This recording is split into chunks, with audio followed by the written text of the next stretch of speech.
We're joined by Sachidanand Otekar, who's AVP of Technical Equity at Trade Bulls, and Mayuresh Joshi, who's Head of Research at William O'Neill. Sachidanand, Mayuresh, thanks a lot for joining us, both of you, and a very good afternoon. We have a long list of queries that are just waiting for your advice, so let's get straight to it. Yashwant Pangarkar calls us from Kalyan with a query, and he says he has investments in RBL Bank and Tata Power. Yashwant, good afternoon, and go ahead, take us through your query, and then we'll ask our guests what you should do. Yeah, good afternoon, madam. I wanted to know about the RBL Bank. Will it turn out to be next Yes Bank, or will it progress further? I mean, I'll have to make a distress sale because I'm losing on RBL Bank. Okay. And on Tata Power Fund, I'm gaining, but will the share continue to gain, or shall I hold on, or shall I convert it to some other Tata Group company? Okay, Yashwant, can I ask you how long are you willing to hold your investments? RBL Bank, I'm really doubtful, madam. I can't hold on for another 1 or 2 months. Tata Power, I can hold on for about a year or so. Let me toss the same question to you. Do you have a similar view on both of these? RBL Bank, do you think it's best to sort of just take your losses and get out of the stock? Afternoon, Pavitra. Oh, yes, I think it does make sense. And as Sachidanand was mentioning, I think RBL Bank is trading below all its key moving averages. So at O'Neill specifically, I think we look out for leaders and not laggards. And RBL Bank has been a laggard for a length of time. A lot of corporate developments happening on this front, expectations in terms of balance sheet cleanup, and what happens in terms of the earnings trajectory moving northwards. With a consistent focus, I think there are uncertainties hinging around all these aspects as well. So yeah, I think the larger private sector banks do offer a relative better margin of safety, because what they have done in terms of asset recognition is largely done and dusted on their balance sheets. With elevated provisioning and better capital adequacy, I think the NIMs and how they're managing both their asset and liability side, I think those seem to be far better bets, at least in this environment. As far as Tata Power is concerned, the couple of aspects for Tata Power. One, I think the renewable energy stake sale, I think is going to be a key trigger for the stock going ahead. And the Mundra merger as well. What they've probably delivered in the past quarter, Pavitra, has been quite good.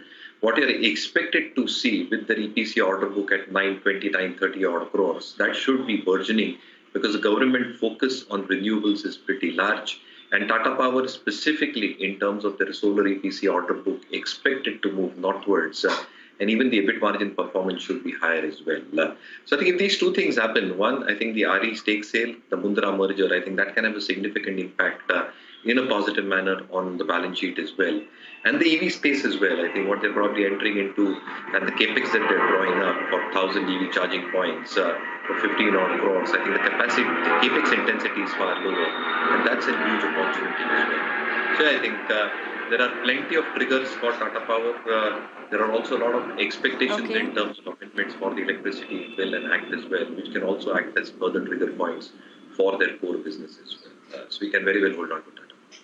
All right, Yashwant, I hope that helps you. Both of our guests recommending that you sell and get out of RBL Bank, but that you hold on to your investments in Tata Power. So I hope that's useful. But moving on, Arjun Kaimal writes to us from Thiruvananthapuram. He holds 70 shares of Deepak Nitrite at 2,310, 350 shares of Lakshmi Organics at 454 a piece, and 354 shares of Trident at 40 rupees a share. He's a long-term investor, and he would like his portfolio to be reviewed. Mayuresh, I'm going to come to you on this.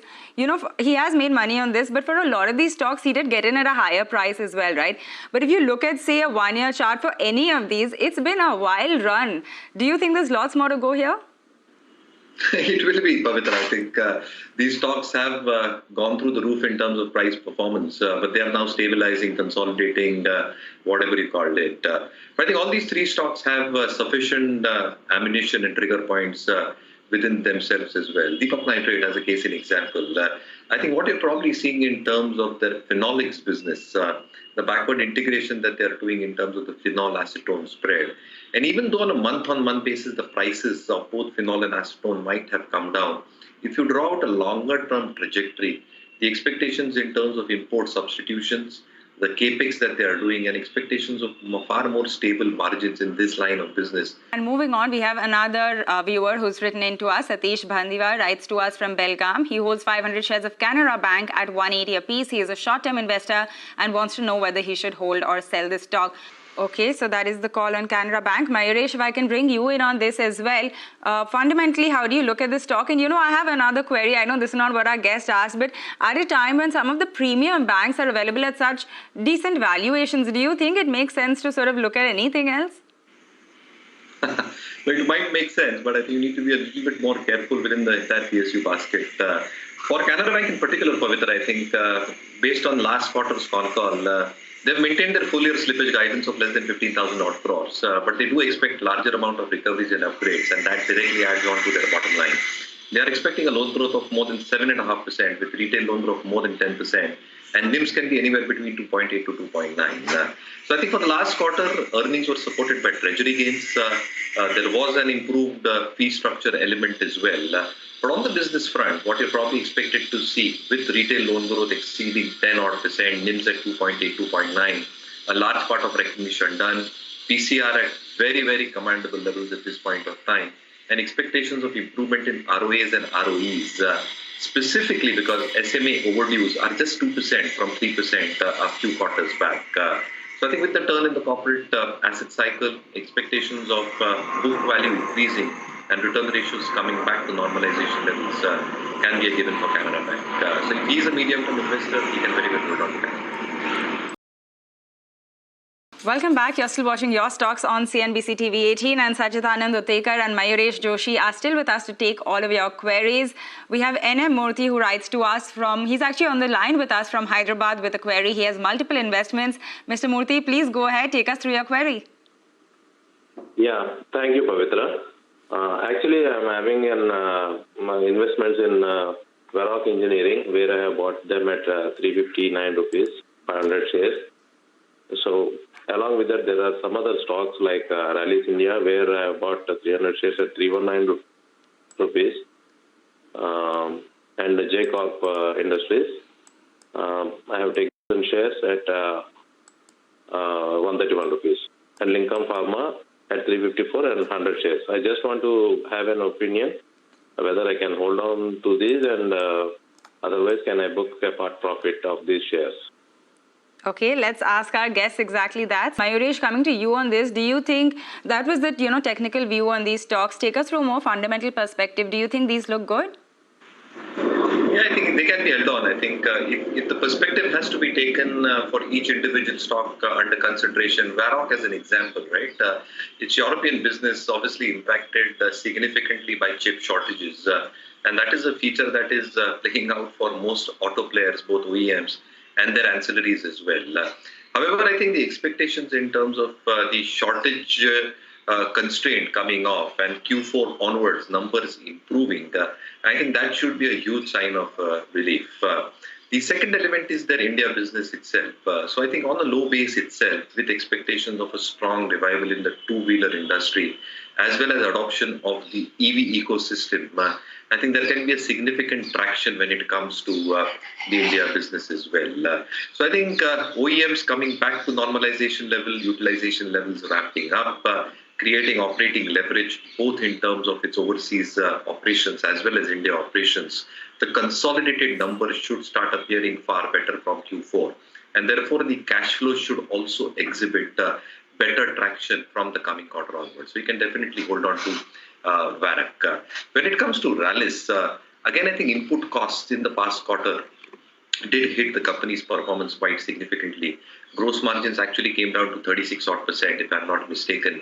EBITDA margins contracted to 12 odd percent, because a large part of that was because of the unabsorbed nature of the fixed overheads, other expenses, and higher employee costs as well.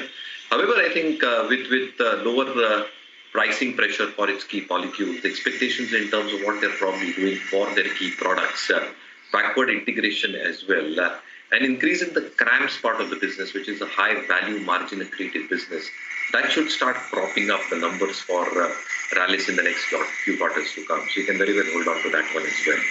For J Corp, again, I think the developments that happen on the infra space, what happens in terms of the structural developments when it comes, as an example, of the new Mumbai airport, because this is very, very closely associated with the land development that happens and the infrastructure development that happens around this area as well.